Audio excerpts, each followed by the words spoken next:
So hello everyone, welcome back to channel. कैसे हो आप सब दोस्तों। हमने ना कंप्यूटर नेटवर्क की यूनिट सेकंड अब स्टार्ट करने वाले हैं। देखो दोस्तों, इस वीडियो में मैं आपके ये सारे जितने भी टॉपिक है ना ये चारों के चारों कंप्लीट करूंगा और जो नेक्स्ट लेक्चर होगा वो भी जल्दी मिल जाएगा, ठीक है। और बाद में आपको जब सारे लेक्चर कंप्लीट हो जाएंगे तो एक आपको वन शॉट वीडियो भी मिलेगी और इसके साथ मैं पिछले 3 साल के क्वेश्चन भी सॉल्यूशन करा रहा हूँ, ठीक है, वो भी मिल जाएंगे आपको। और मैंने यहाँ पे ये इसलिए लिख रखा था वन शॉट। मेरा प्लान ये था कि हम वन शॉट ही वीडियोस बनाएंगे, लेकिन देखो लोग वीडियो मांग रहे हैं और थोड़ा वन शॉट लिखने में नोट्स ना काफी टाइम लगता है, तो इसलिए थोड़ा लेक्चर वाइज हम अभी वीडियोस बना देते हैं और वन शॉट थोड़ा लेट निकाल देंगे, ठीक है।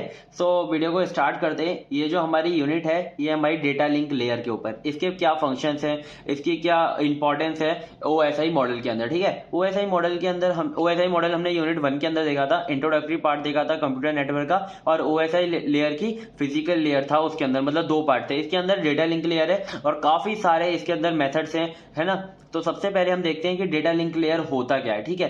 तो इसके अंदर सबसे पहले मैं आपको बता दूं इंपॉर्टेंट टॉपिक क्या है। एक तो इंपॉर्टेंट टॉपिक फ्रेमिंग है और उसके टाइप्स हैं, और डेटा डिटेक्शन मेथड्स, ठीक है। सो ये भी हम अच्छे से समझेंगे अभी, ठीक है। तो स्टार्ट करते हैं। और जितने भी पिछले 3 साल के क्वेश्चन है वो भी मैंने आपको सॉल्व करा दिए हैं। ये जो डेटा डिटेक्शन मेथड है ये आपका 2022 में आया हुआ है, 2022-23 में आया था 10 नंबर में, तो उसका भी क्वेश्चन एक था वो मैंने सॉल्व करा दिया है। डेटा लिंक लेयर के अंदर डेटा लिंक लेयर हमारी क्या होती है, ओएसआई मॉडल की सेकंड लेयर होती है, ठीक है। So data link layer is responsible for converting data stream to signals, ठीक है, बिट बाय बिट। जो डेटा लिंक लेयर क्या करती है, डेटा स्ट्रीम जो होती है उसको सिग्नल के अंदर कन्वर्ट करती है बिट बाय बिट। सो हमने पहले देखा था कि जब हमारा डेटा ट्रांसमिशन के लिए जाता है तो उससे पहले जो डेटा हमारे डिजिटल डिजिट्स में होता है वो पहले कन्वर्ट होता है किसके अंदर, सिग्नल्स के अंदर। फिर रिसीवर साइड में सिग्नल्स हमारे फिर बिट के अंदर कन्वर्ट होते हैं, फिर जाके ट्रांसफर हो पाता है, ठीक है, and the send to the over underlying hardware, ठीक है।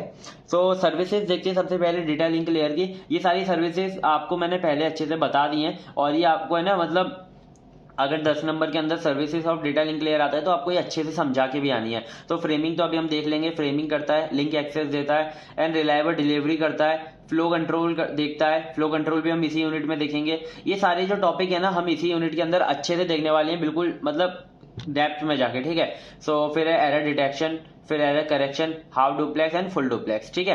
सो सबसे पहले हम स्टार्ट करते हैं यहाँ से फ्रेमिंग से, ठीक है। सो फ्रेमिंग क्या होती है, देखो डेटा लिंक लेयर क्या करता है, सबसे पहले जो डेटा होता है उसे फ्रेम्स के अंदर कन्वर्ट करता है। So data link layer takes the packet from network layer and encapsulate them into frames, ठीक है।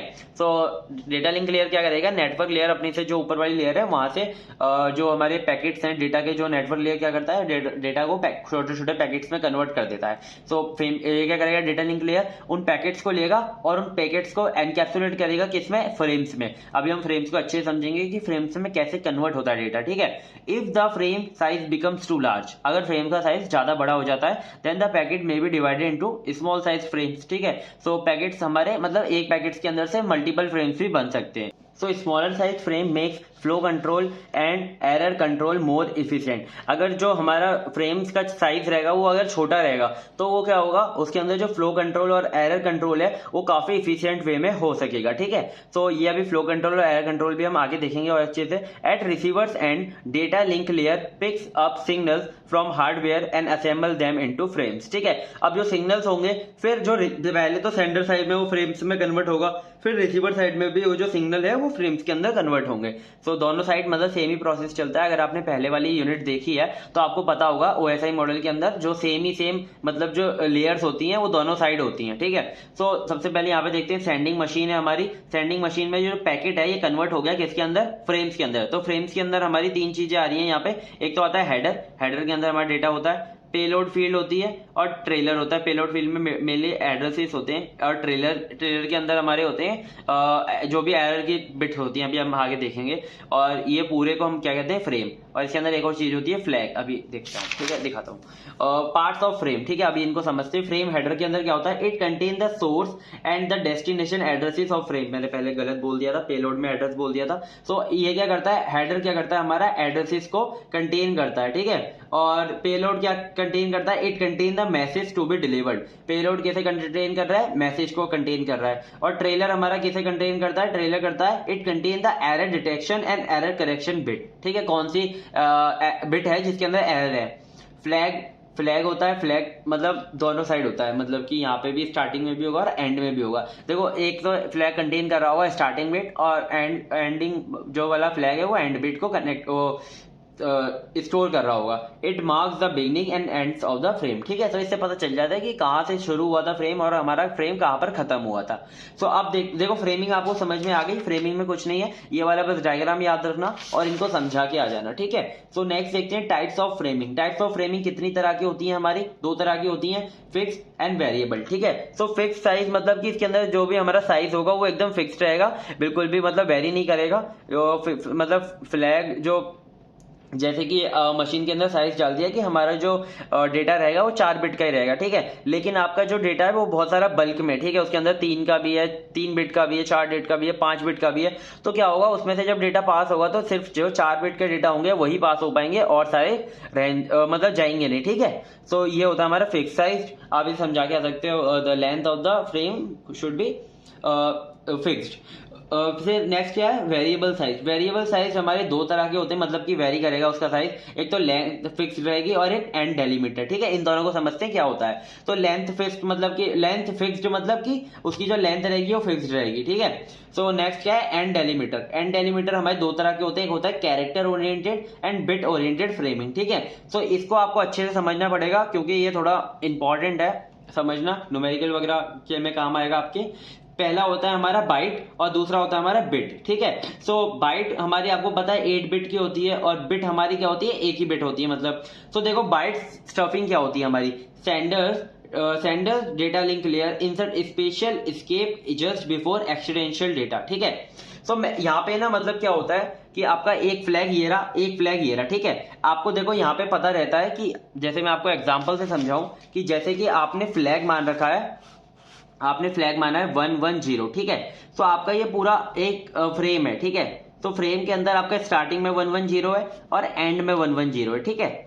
सो ये तो आपका स्टार्टिंग हो गया, ये आपका एंड हो गया। इससे आपको पता चल जाएगा कि अगर 2 बार आ जाता है तो वहां पे फ्रेम एंड हो गया। लेकिन अगर ऐसा हो जाए कि 110 आपके डेटा में भी आ जाए, ठीक है, जैसे आपका डेटा है 0 1 0 1 1 0 1 0 1 1, ठीक है। तो ऐसे आपका डेटा है, ठीक है।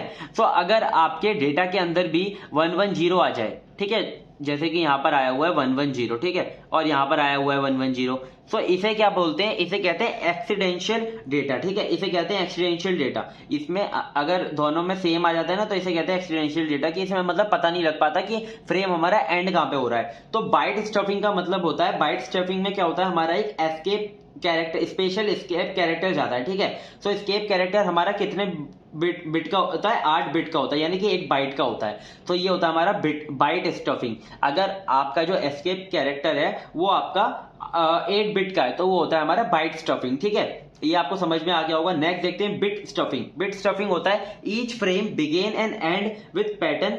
देखो इसके अंदर क्या होगा, बिट स्ट्रिपिंग के अंदर हमारा जो हर एक फ्रेम होगा, जैसे कि हमारा ये पूरा फ्रेम है, ठीक है, जिसके अंदर हेडर है और ये क्या बोलते हैं पेलोड फील्ड है, ट्रेलर है, ठीक है, ये तीनों चीजें हैं। लेकिन इसके हमेशा स्टार्टिंग में यही वाला लाइन होगी 0 एंड कितने यहाँ पे ये 6 बार 1 आएंगे, ठीक है, और 0, फिर 0 देन 6 टाइम्स 1 देन 0, ठीक है। तो ये हमारा स्टार्टिंग और एंड में रहेगा फ्रेम के हमेशा, ठीक है। When even Sanders data link layer encounter 5 consecutives it the message is automatically stuff 0 bit into outgoing stream, ठीक है। अगर क्या होगा, जैसे कि आपका है ना डेटा 1 बाय 1 चेक हो रहा है, ठीक है, तो आपका डेटा आया 1 1 1 1 1, जैसे ही 5 1 एक साथ आ जाएंगे तो वो अपने आप ही इंसर्ट कर देगा यहाँ पे 0, ठीक है। अब मैं आपको इसको एग्जांपल से समझा देता हूँ। जैसे कि आपके स्टार्टिंग में तो ये लगा हुआ है और एंड में ये लगा हुआ है, ठीक है। आपका जो डेटा है ना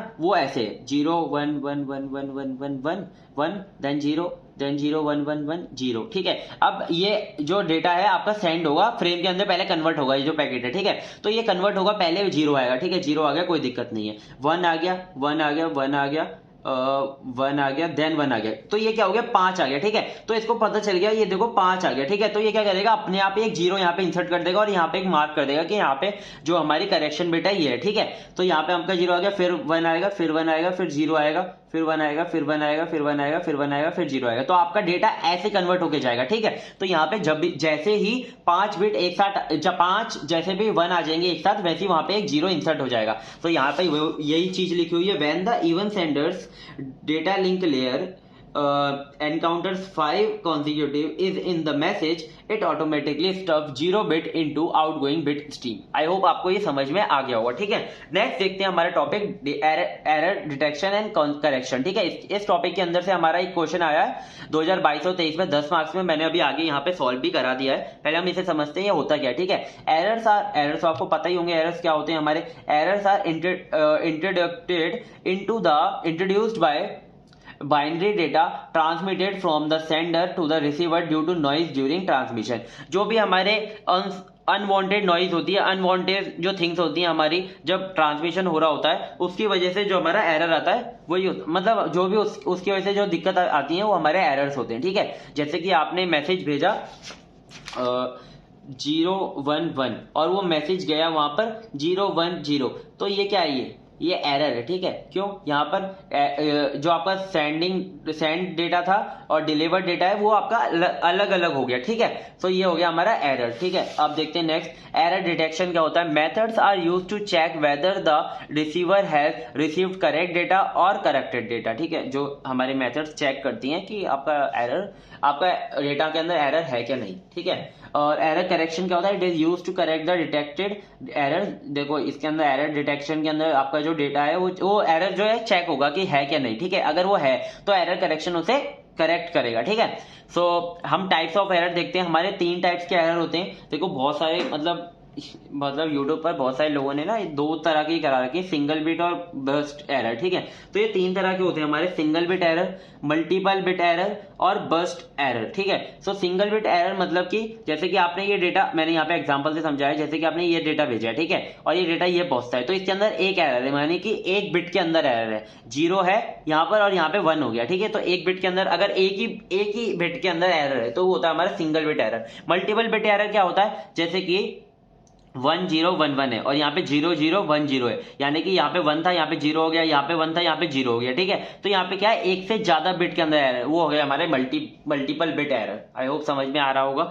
नेक्स्ट क्या है, बर्स्ट एरर। बर्स्ट एरर होता है हमारा जब कॉन्सिक्यूटिव बिट्स के अंदर एरर आ जाए, जैसे कि आपका 1011 है और यहाँ पे क्या है 0101 है, ठीक है। तो यहाँ पे 1 है तो यहाँ पे 0 हो गया, यहाँ पे 0 है, यहाँ पे 1 हो गया, यहाँ पे 1 है, यहाँ पे 0 हो गया। तो कॉन्सिक्यूटिव वे में, ठीक है, यानी कि एक के बाद एक है, ठीक है। तो यहाँ पे 3 के अंदर आ रहा है, तो ये क्या हो गया हमारा बर्स्ट एरर हो गया। देखो समझ में आ गया होगा। इसे आप और अच्छे से समझा के आ सकते हो, एक एक पैराग्राफ लिख कर आ सकते हो इन तीनों के ऊपर, ठीक है। सो नेक्स्ट देखते हैं हम एरर डिटेक्शन मेथड।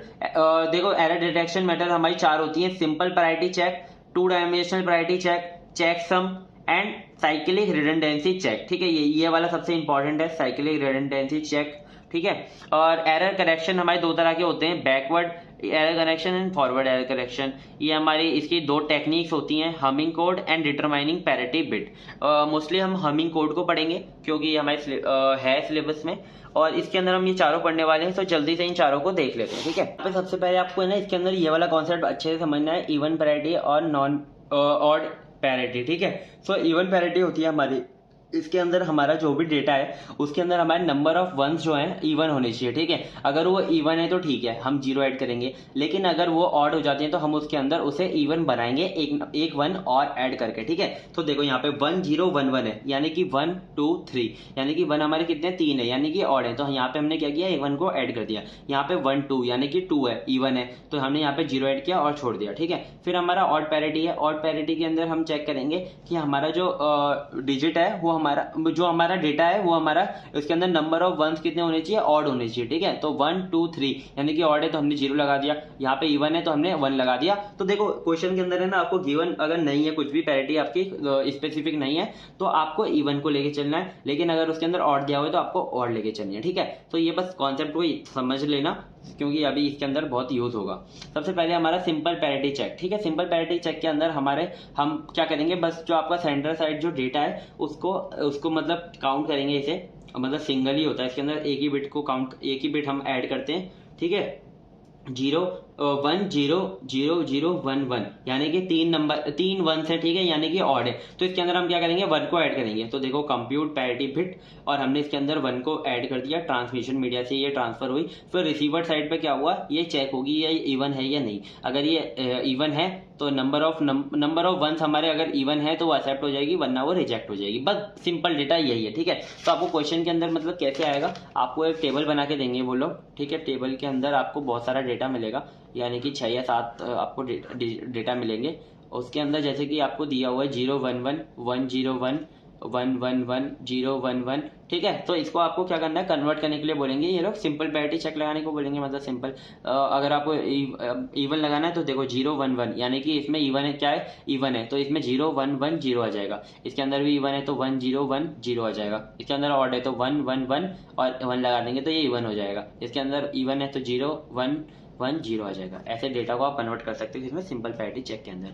नेक्स्ट है हमारा 2 डायमेंशनल पैरिटी चेक, ठीक है। 2 डायमेंशनल के अंदर क्या होगा, आपका जो डेटा है वो रो वाइज भी चेक होगा और कॉलम वाइज भी चेक होगा, ठीक है। तो ये आपका डेटा दिया हुआ है ना, 4 आपको डेटा गिवन है। ऐसे आपको डेटा क्या करने हैं, आपको पहले रो वाइज लिख लेने हैं, 0 0 1 1 0 0 1। फिर आपको ये वाला डेटा लिखना है 1 1 1, देन 0 0 0 1 0। फिर आपको ये लिखना है 0 0 1 0 0 1 0 0, ठीक है। ऐसे आपको चौथा भी लिख लेना है 1 0 0, ठीक है। फिर आपको क्या करना है, इसमें ऐसे बॉक्स बना लेना, ठीक है, आराम से ऐसे बॉक्स बना लेना कि जिससे कि आपको गलती ना हो। ये आपने बॉक्स बना लिया और आपको ये दोनों साइड रखना है, ठीक है, कॉलम वाइज भी और रो वाइज भी, ठीक है। तो आपने ना सबसे पहले यहाँ पे ऐसे रो वाइज चेक करना है, ठीक है। तो 1 2 3 4 यानी कि इवन है, 0 लिख दिया।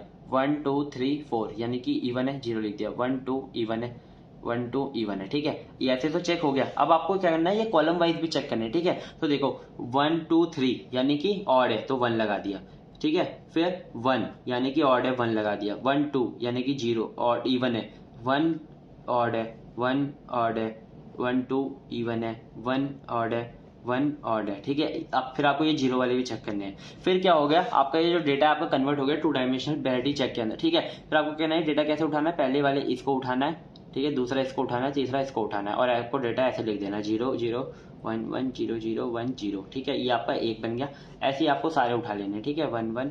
तो ये हो गया आपका 2 डायमेंशनल पैरिटी चेक, ठीक है। ऐसे ही बस कन्वर्ट करना है डेटा को, रो वाइज पहले लिख लेना, फिर सारे काउंट कर लेना 1, और बस काउंट ही तो करने यार, थोड़ा सा लॉजिक लगाओ, हो जाएगा, ठीक है। इसके बाद है हमारा चेकसम मेथड, ठीक है। चेकसम मेथड हमारा थोड़ा इंपॉर्टेंट मेथड है। इसके अंदर ना बिल्कुल इसी की तरह डेटा हमारा गिवन है, देख लो। आपको क्या करना है, इसके अंदर सबसे पहले जो डेटा है ना उसको नंबरिंग दे देना 1 2 3 4 ऐसे करके, ठीक है, जिससे कि आपको बाद में थोड़ा मतलब इसमें जब आप कैलकुलेशन करोगे ना थोड़ा याद रहे। सबसे पहले आपको क्या करना है 1 और 2 यानी कि स्टार्टिंग के 2 जो डेटा है उनको ले लेना, ठीक है।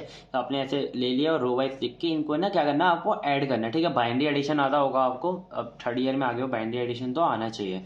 1 और 0 है, 1 और 0 कितना होता है हमारा, 1 हो गया, 0 1 1 हो गया, 0 0 आपका 0 हो गया। ऐसे आपको बाइनरी एडिशन करना है, और लास्ट में अगर आपकी सिंगल बिट कैरी बिट यानी कि बस्ती है तो आपको उसको लेकर इसे वापस से ऐड कर देना, उसको वहां पे नहीं लिखना है, ठीक है, उसको वहां से उठाना है और यहाँ पे इसे ऐड कर देना, ठीक है। फिर आपको करना है इस डेटा के साथ इस कैरी बिट को वापस से ऐड करना है। ये ऐड करके 1 1 0 हो गया, 1 यहाँ पे चले गया, 1 1 फिर 0 हो गया, फिर यहाँ पे चले गया, 1 आ गया, फिर 1 1 1 1 0, ठीक है। यहाँ पे कोई भी कैरी बिट नहीं आया तो आपको क्या करना है, फिर आपको तीसरे वाले को उठाना है और यहाँ पर उसके साथ ऐड कर देना है। यहाँ पर हमने इस वाले डेटा के साथ इस 3rd वाले को ऐड करोगे तो 0 0 0 1 1 यहाँ पे 0 आया, फिर यहाँ पे 1 गया होगा 0, फिर 0, फिर 1 1 1 का 1 आया, फिर यहाँ पे 1 गया होगा 1 1 0, फिर यहाँ पे ये 1 क्या होगा, यहाँ पे 1 आ गया, ठीक है। सो इसका भी कोई भी कैरी बिट नहीं आया। फिर आपको क्या करना है, 4 को लेना है, 4 को यहाँ पे रखना है, इस वाले डेटा के साथ आपको 4 को ऐड कर देना है। 4 को जब आपने ऐड करोगे यहाँ पे कैरी बिट आएगा, आपको फिर से कैरी बिट को लेना है और 4 के साथ वापस ऐड कर देना है, मतलब 4 के साथ नहीं, ये जो डेटा आया था इसके साथ ऐड कर देना है। और इस वाले डेटा के जो आपका ऐड है, जो सारे अगर आपको 4 के 4 आपके सारे खत्म हो गए, ठीक है, तो ये क्या आएगा आपका, ये सम आएगा, ठीक है। अब आपको क्या निकालना है, इससे चेक सम निकालना है। चेक सम कैसे निकलेगा आपका, चेक सम के लिए आपको ये जो आपका डेटा आया है आपको इसका कॉम्प्लीमेंट करना है, ठीक है। तो जैसे आपका कॉम्प्लीमेंट कैसे होता है, 0 होता है तो 1 लिख देते हैं, 1 होता है तो 0 लिख देते हैं, आपका चेकसम आ गया। ये हो गया आपका सेंडर साइड पे, ठीक है। तो सेंडर साइड पे कभी कभी आपका चेकसम कोड पूछेगा तो आपको ये लिख कर आ जाना है, ठीक है। और अगर आपका रिसीवर साइड पे एक्सेप्ट हुआ है कि नहीं वो पूछता है, तो आपको क्या करना है, यहाँ से आपको रिसीवर साइड पे बिल्कुल ये वाला कॉन्सेप्ट तो बिल्कुल सेम का सेम रहेगा वहां पे, ठीक है। आपका जो सम आएगा, आपको क्या करना है, सम को और चेक सम को ऐड करके दिखाना है, ठीक है। सम को और चेक सम को जब आप ऐड करोगे तो आपको 1111 आएगा, ठीक है। जब आप 1111 का कॉम्प्लीमेंट करोगे तो 000 आएगा। तो अगर आपका 000 आ जाता है तो वो आपका कंक्लूजन एक्सेप्ट डेटा आ जाएगा, ठीक है। ये होता है आपका check sum method error detection का। फिर नेक्स्ट देखते हैं आपका साइक्लिक रिडंडेंसी चेक, ठीक है। ये थोड़ा इंपॉर्टेंट टॉपिक है, इसे देख लेना क्योंकि पिछली साल ही आया 10 नंबर में इसका क्वेश्चन। तो इसके अंदर क्या होता है मेनली, है ना, इसके अंदर क्या होता है, कभी कभी बाइनरी के अंदर डेटा आपका गिवन होता है, कभी कभी आपका इक्वेशन के अंदर गिवन होता है। तो देखो इसके अंदर इक्वेशन के अंदर डेटा ऐसे गिवन होता है जैसे कि आपको एक्स क्यूब प्लस एक्स के पावर 1 प्लस 1, ऐसे आपकी इक्वेशन गिवन होगी। आपको इसको आपको कंफ्यूज हो गया यार, इक्वेशन गिवन है तो आपको कैसे कन्वर्ट करना है इसे, आपको है ना ऐसे देखना है, एक्स की पावर 0, एक्स की पावर 1, एक्स की पावर 2, एक्स की पावर 3, एक्स की पावर 4, ऐसे करके देखना है, ठीक है। सो एक्स की पावर आपको 0 देखना है, एक्स की पावर 0 क्या होता है, 1 होता है, तो 1 है तो आपको 1 लिख देना है। एक्स की पावर 1 हाँ है तो आपको 1 लिखना है, एक्स की पावर 2 है नहीं है तो 0 लिखना है, एक्स की पावर 3 है हाँ है तो 1 लिख देना। ये हो गया आपका क्या, बाइनरी कोड इस वाली इक्वेशन से। ऐसे आपको इक्वेशन से बाइनरी कोड को कन्वर्ट कर लेना है। एक और कन्वर्ट करके दिखा देता हूँ, एक्स की 3 पावर 1, ठीक है। तो इसको कैसे कन्वर्ट करेंगे, इसको कैसे करेंगे, 1 एक्स की पावर 0 है हाँ है, एक्स की पावर 1 है नहीं है, एक्स की पावर 1 है नहीं है, एक्स की पावर 2 है नहीं है, एक्स की पावर 3 है हाँ है। तो ये हो गया आपका क्या, कन्वर्ट बाइनरी कोड के अंदर इक्वेशन। तो देखते हैं इसके अंदर दो चीजें गिवन होती है, एक तो होता है फ्रेम, एक होता है जनरेटर, ठीक है। तो फ्रेम आपका जो गिवन होता है इसको आपको ऐसे कैसे लिख देना है, फिर जो आपका जो जनरेटर होगा वो आपको जैसे इक्वेशन में गिवन है तो आपको कन्वर्ट करके इसमें लिख देना है, ठीक है। आपको याद रखना है फ्रेम की आपको यहाँ पे बिट लिख लेनी है जितनी भी बिट का है, ठीक है, क्योंकि काम आएगा। If CRC generator is of n bit, अगर आपका जो सीआरसी जनरेटर है एन बिट का यानी कि यहाँ पे जैसे 4 बिट का है, देन अपेंड n-1 यानी कि 3 zeros in the end of the original message, यानी कि इस वाले जो ओरिजिनल मैसेज है इसके अंदर आपको अपेंड कर देने, यहाँ पे एंड में आपको ऐड कर देने। ये जैसे कि 4 बिट का तो आपको 3 जीरोस यहाँ पे ऐड कर देने, ठीक है। और फिर आपको क्या करना है, उन सबका डिवीजन मेथड यूज करना है। तो डिवीजन मेथड यहाँ पे मैं आपको करके बता देता हूँ। तो देखो यहाँ पे ना आपको क्या करना है, एक्सोर यूज करना है। एक्सोर मतलब बार बार यूज करेंगे तो यहाँ पे मैं एक्स मान के चलूंगा, एक्स लिखूंगा तो मतलब होगा एक्सोर। एक्सोर का आपको कॉन्सेप्ट बिल्कुल याद रखना है अच्छे से। एक्सोर का मतलब बेसिकली मतलब यही होता है कि अगर आपके सिमिलर डेटा है तो आपका आएगा दोनों का 0, अगर आपका डिफरेंट डेटा है तो आएगा आपका 1, ठीक है। ये बस याद रखना, ठीक है। तो देखो यहाँ पे ना सेंटर साइड में आपको सबसे पहले डिवीजन मेथड को परफॉर्म करना है ना। तो देखो यहाँ पे जो आपका ओरिजिनल मैसेज था आपने उसके अंदर 3 जीरोस को ऐड कर दिया। यहाँ पे आपने ओरिजिनल मैसेज था उसके अंदर 3 जीरोस को ऐड कर दिया, हाँ कर दिया। फिर उसके बाद यहाँ पे आपको लिखना है जनरेटर, यानी कि जो आपका सीआरसी जनरेटर था वो आपने लिख दिया, ठीक है। फिर आपको क्या करना है, जहां पर भी आपका 1 आएगा उसके नीचे बिल्कुल सेम बिल्कुल इसे उतार देना, लिख देना, ठीक है। ये आपने लिख दिया 1 के नीचे, ठीक है। फिर आपको करना है एक्सोर परफॉर्म करना है इन दोनों के बीच में। तो 0 और 1 क्या होता है, डिफरेंस है, यानी कि 1 आ गया। 1 और 0 क्या डिफरेंट है तो 1 आ गया। 0 और 0 सेम है तो 0 आ गया। 1 क्या है सेम है तो 0 आ गया, ठीक है। बिल्कुल ऐसे ही यहाँ पे एक्सोर आ गया, जो एक्सोर का आंसर आ गया। फिर आपको करना है सारे के सारे जो पीछे ऊपर वाले बिट है ना इनको नीचे उतार लेना, ठीक है। उतार लिया सारे जीरोस को। फिर आपने जो स्टार्टिंग में 0 है ना इन्हें हटा देना है। फिर 1 के नीचे बिल्कुल इसे रखना है सेम टू सेम और बिल्कुल एक्सोर करना है वापस से। 0 0 डिफरेंस है 1 आ गया, 0 0 सेम है 0 आ गया, डिफरेंस 1 आ गया, सेम 0 आ गया। फिर ये वाले 0 को हटाना है, फिर एक्सोर करना है 1 0 0, ऐसी बिट को उतारना है, फिर एक्सोर करना है। ऐसे जब आप लास्ट में पहुंचोगे तो जैसे यहाँ पे 4 बिट आया, 4 बिट का वापस किया तो यहाँ पे स्टार्टिंग में 2 जीरो थे तो लास्ट में आपके क्या हो गए, मतलब कि कम रह गए, यहाँ पे 2 ही रह गए। यानी कि इस वाले ये 4 बिट का अगर 4 बिट से कम यहाँ पे आपका कोई भी डेटा रह जाता है तो वो हो गया हमारा रिमाइंडर। तो ये क्या हो गया हमारा, ये हो गया रिमाइंडर। तो जितने बिट आपने आपके मेन मैसेज के अंदर ऐड किए थे, ओरिजिनल मैसेज के अंदर आपने ऐड किए थे ना, उतने बिट को लेना है। यहाँ पे जैसे कि हमने 3 जीरोस को ऐड किया था तो यहाँ से आपको 3 यहाँ पे डेटा लेने हैं राइट साइड से और इनकी जगह पे उन्हें ऐड कर देना है, ठीक है। ये हमने ऐड कर दिया। तो ये हो गया हमारा क्या, सीआरसी कोड। अगर आपसे पेपर एग्जाम के अंदर क्वेश्चन के अंदर सिर्फ सीआरसी कोड पूछ रहा है तो आपको ये लिख कर आना है, लेकिन आपको रिसीवर साइड पे एक्सेप्ट हुआ है कि नहीं तो उसके आगे ये वाले स्टेप करने, ठीक है। बिल्कुल सेम स्टेप रहेगा, बस ये जो आपका सीआरसी कोड आया आपको इस वाले कोड को इस वाले ये जो जनरेटर है इससे डिवाइड कर देना है, ठीक है। देखो रिमाइंडर ये बचा था, हमने जब अब रिमाइंडर को इसके अंदर ऐड कर देंगे और फिर डिवाइड कर देंगे तो क्या होगा, तो फिर 0 आएगा आंसर, ठीक है। तो देखो इस वाले को हम जब वापस डिवाइड करेंगे बिल्कुल ऐसे ही 1 0 0 1 यहाँ पे लिखा, डिफरेंस है 1 आया, डिफरेंस है 1 आया, सेम में 0 आया। फिर बिल्कुल बिट को सबको उतार लिया, फिर ऐसे ही किया, ये वाले 0 को छोड़ गए। तो यहाँ पे करते करते क्या आएगा, 0 आएगा। ठीक है, 0 मीन्स डेटा इज एक्सेप्टेड। तो ऐसे करते हैं हम क्या, CRC साइक्लिक रिडंडेंसी चेक। ठीक है, तो नेक्स्ट देखते हैं हम AQ2 में 2022 और 23 में 10 नंबर में ये वाला क्वेश्चन आया था। अब बिट स्ट्रीम यानी कि ये फ्रेम दिया हुआ है आपका, आपको इस फ्रेम को लिख लेना है। ये ट्रांसमिटेड यूजिंग ये वाला जनरेटर की इक्वेशन दी हुई है, बिल्कुल सेम वैल्यू वाले की तरह ही है, हम बना लेंगे, कन्वर्ट कर लेंगे बाइनरी में। फिर जनरेट द CRC कोड, इसके अंदर से CRC कोड को पूछा है। ठीक है, तो आपको कहना है इस वाले कोड को ऐसे कैसे लिख लेना है। और ये जो जनरेटर ये कितने बिट का है, ये 4 बिट का है। ठीक है, तो ये 4 बिट के यानी कि n-1 4 बिट यानी कि n बिट का है। n-1 आपको क्या करना है, जीरोस अपेंड करने के इसके अंदर फ्रेम के अंदर, तो आपने 3 जीरोस अपेंड कर दिए। फिर आपको बिल्कुल वैसे ही एक्सोर करना है इनका, ये लिखा सेम है तो 0 आ गया, बिल्कुल चारों का 0 आ गया, तो चारों जीरोस को छोड़ के सबको नीचे उतार लेना। फिर 1 से स्टार्ट करना, 1 पे रखा, इसका सेम है 0 आ गया, यहाँ पे 1 आया। ठीक है, यहाँ इस वाले 0 को छोड़ के फिर एक्सोर किया इसका, फिर एक्सोर किया तो यहाँ पे आया। ठीक है, ये 1 0 0 0 बचा, 1 0 0 बचा। ठीक है, तो ये क्या है, ये 4 से कम है, तो 4 बिट से कम है, 3 बिट है, तो ये क्या हो गया, हमारा रिमाइंडर हो गया। इस रिमाइंडर को क्या करना, ओरिजिनल मैसेज के अंदर जो हमने नंबर ऑफ जीरोस ऐड किए थे, अपेंड किए थे, उनकी जगह पर इनको लिख देना। ठीक है, इनको लिख दिया तो ये आ गया हमारा CRC कोड। तो इस वीडियो के अंदर हम इतना ही देखेंगे, यहाँ तक हमारा CRC कोड का हो गया। जितने भी हमारे एरर डिटेक्शन के मेथड थे मैंने करा दिए, ये सारे मेथड इंपॉर्टेंट है, एक एक बार इनको करके देख लेना तभी हो पाएंगे। ठीक है, एक दो क्वेश्चन अपने आप बना के ट्राई करना, तब थोड़े इंपॉर्टेंट। ठीक है, CRC मेथड आपके गेट एग्जाम में भी आपको काम आएगी। तो ये था हमारा ये यूनिट 1 का लेक्चर 1। तो इसके अंदर हमने डेटा लिंक लेयर की सर्विसेज देख ली, फ्रेमिंग देख ली, एरर डिटेक्शन देख लिया अच्छे से। ठीक है, तो नेक्स्ट लेक्चर में मिलते हैं, तब तक के लिए बाय बाय।